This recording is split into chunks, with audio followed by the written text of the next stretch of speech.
আজকে তোর জন্য তোর প্রিয় খাবার বানিয়েছি। ও থ্যাংক ইউ।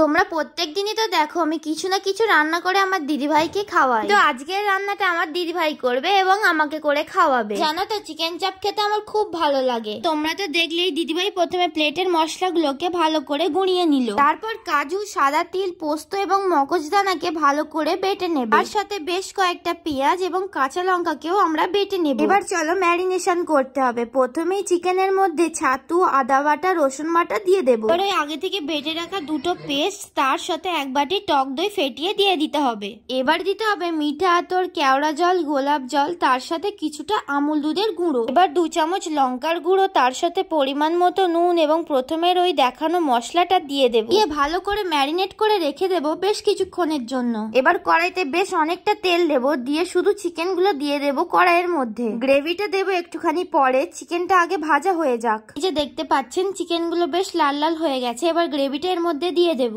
ব্যাস, এবার আমাদের রান্না হয়েই এসেছে। এবার ওপর থেকে কিছুটা লঙ্কার গুঁড়ো এবং চিনি এবং আগে থেকে তৈরি করা ওই মশলাটা আরেকটু দিয়ে দেবো, দিয়ে বেশ অনেকক্ষণ ধরে ফুটিয়ে নেব। মাংসটা সিদ্ধ হওয়ার জন্য কিছুটা জল দিয়ে ঢাকা চাপা দিয়ে দেবো। ব্যাস, আর কি, মাংস সিদ্ধ হয়ে গেলে ওপর থেকে কস্তুরি মেথি ছড়িয়ে নামিয়ে নেব। এই যে রেডি আমাদের সবার প্রিয় চিকেন চাপ। এবার সব দিদিরা বলো কজন বোনের আবদার এইভাবে মেটাও।